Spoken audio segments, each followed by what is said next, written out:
Shri Balaji tractors and Motors मध्ये कोणताही tractor खरेदी करा आणि मिळवा हमखास बक्षीस। तर मग विचार कसला करताय, आजच आपला ट्रॅक्टर घरी आणा। आमचा पत्ता पुणे नाशिक हायवे, कुकडी कॉलनी, नारायणगाव, तालुका जुन्नर, जिल्हा पुणे।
आपण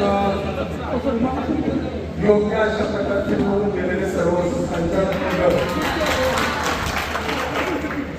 आपल्या विश्वासाला पात्र ठरणारी ही मंडळी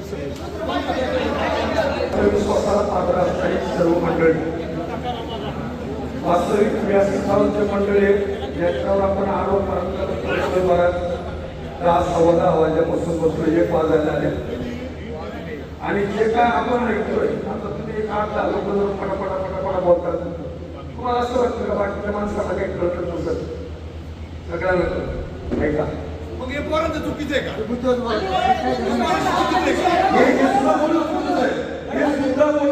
आपण जे बोलतोय ना, माझं बोलणं पूर्ण आहे, मी बोलणं चुकीचं आहे, माझं वाक्यच नाही कळत, तुम्हाला कळतंय, हे सगळ्यांना सुद्धा कळतंय। याची एक पद्धत आहे, काय पद्धत आहे? जे घडलंय एका मिनिटामध्ये त्यांनी एक वाक्य सांगितलं, मला पटलं। काय पटलं? कय्याला कोणीही अंग काढू शकत नाही आणि तुम्हाला सगळ्यांनी विश्वासाने निवडून दिलंय। तुमचं एक मत आहे, तुमचं दुमत आहे, तुमचा विश्वास नाही। तुम्हाला जर तुमचा विश्वास नव्हता, गावात सगळ्या प्रकारच्या सुविधा आहेत, अगदी माणसं नाही आहेत ज्याला कळत नाही आमच्या आई 80 वर्षाची तुझ्याकडे मोबाईल आहे, तुम्ही ज्याला पटत नाही एका विकास सांगितलं बाळासाहेबांनी, कमी स्वतः होऊन या सगळ्या गोष्टीला मी जबाबदारी घेऊन मी माझ्या स्वतःचा राजीनामा देऊ शकतो। मला असं वाटतं ज्या गोष्टी आपल्याकडे आहेत विचारायच्या, या सगळ्या गोष्टीला एक प्रोसिजर आहे की आपण आपल्या पद्धतीने यांच्यापेक्षाही सरपंच साहेबांनी पहिलं सांगितलं, आमच्यावर तुमच्याकडे काही नियोजन आहे, आपल्याला असणाऱ्या तक्रारी लेखी स्वरूपात तिथपर्यंत पोहोचवणं, त्याची प्रत म्हणजे आपल्याला रिपोर्ट त्याचा परत घ्यायचा आहे, त्या तारखे द्यायच्या आणि व्यवस्थित तक्रार करून आता गंमत असं झाली, त्याला जे प्रश्न विचारले जातात ना, टोटल प्रश्न तो चुकीचा बोलतो। त्याला विचारतात तुला मुलं किती येतो, म्हणतो माझ्या पहिल्या म्हणला माझी कंपनी आहे, दुसऱ्यांदा म्हणतो मी एजंट आहे, सरपंच उपसरपंच साहेबांना मला याचं काही कळतच नाही, मला वाचताच येत नाही. हा जो मी म्हणत नाही सरपंच साहेबांना करा, प्रश्न करा, भाऊसाहेबांना विचारावं लागलं, भाऊसाहेब उपस्थित नाहीये, बाकीचे सभासद मतदान मिटिंगला होतो, तुम्हाला मिटिंगला जायचं नाही, तुमच्या अंतर्गत वाद आहे. 2022 ला निवडून गेले 23, 24, 25 आणि 26. मला असं वाटतं की सर्वांनी स्वामींना साक्षी देऊन सांगायचं आम्ही या कार्य करायला सक्षम नाही. आम्ही सगळेच मंडळी आज ग्रामपंचायत कार्यक्रम करतो, गाव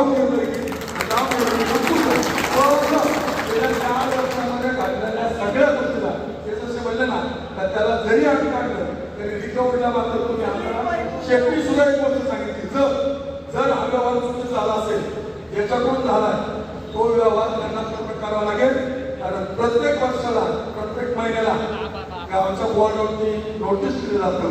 आपल्याकडे काही वसुली करणारी मंडळी त्या गरीबाकडून एखाद्याला त्याच्या शेतात जरी मुसळधार पाऊस झालं, याचं नुकसान झालं तरी तुम्हाला त्याच्या सगळ्या गोष्टीचा पावत्या किंवा ठिकाणच्या गोष्टी निधी उपलब्ध करून दिला जातोय. आणि तो आम्ही विश्वासानं स्वामी विश्वास ठेवून आम्ही सगळे म्हणतोय तुमच्या हातामध्ये तो निधी देतोय. आणि तो निधी जर अशा पद्धतीने जर तुम्ही इतक्या आंधळ करतोय आणि कुठे खाता असा जर व्यवहार होत असेल, आमचे डॉक्टर साहेब म्हणले गरज कशाची आहे, कशाची गरज आहे, ती गरज आहे ती बाजूला राहिली आणि नको त्या गोष्टीचं तुम्ही सगळ्यांनी मिळून आले, आपण एकत्र आलो, घरचे अंतर्गत विषय बाजूला राहूया आणि सगळ्या गोष्टीचा जो निर्णय व्हायला पाहिजे तो निर्णय व्हायला पाहिजे.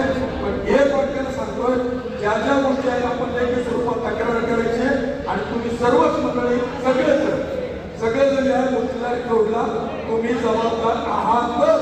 याच्यावर तुम्ही कोणी प्रियांका तयार असल्या पिढीच्या बाजूला असल्या आम्हाला माहितीच नाही, तुम्हाला माहिती आहे तुम्ही सभासद कसे बाळासाहेब म्हणजे आम्हाला निवडून दिले, मानाची गरज आहे आम्हाला, मोठे म्हणून आम्ही पुढे जातो आणि आपण कोणी सरकारला समाजाचं बोलणं सुद्धा तुम्हीच खायचंय, तुम्ही हा करायचं नाही.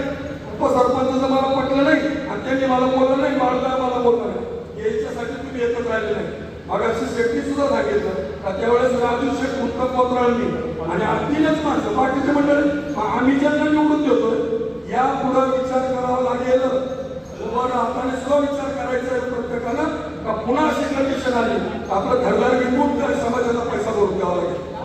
हे एकही पैसा, कारण हा समाजाचा 1-1 रुपया निधी जमा करून तुमच्याकडे जमा केलाय आणि तुम्ही याचा कोणत्याही प्रकारचा असा विनियोग करू शकत नाही. या गोष्टीची सगळ्यांनी दखल घ्यायची. आपलंही मगाशी भाऊसाहेब पटेल नवीन ग्रंथोय 86च्या मीटिंगमध्ये मी पण ऐकतो, आपण सुद्धा हे सगळे रेकॉर्ड होते, आपण सुद्धा या सगळ्या गोष्टीला आपण सुद्धा कारणीभूत आहोत. आपल्याकडे सुद्धा सगळ्या प्रकारची सुविधा आहे. लेखी स्वरूपात ही गोष्ट अशी नाहीये तशी नाहीये, त्या पण तक्रार करणे त्यांच्यावर कारवाई केली जाईल. जर कारवाई झाली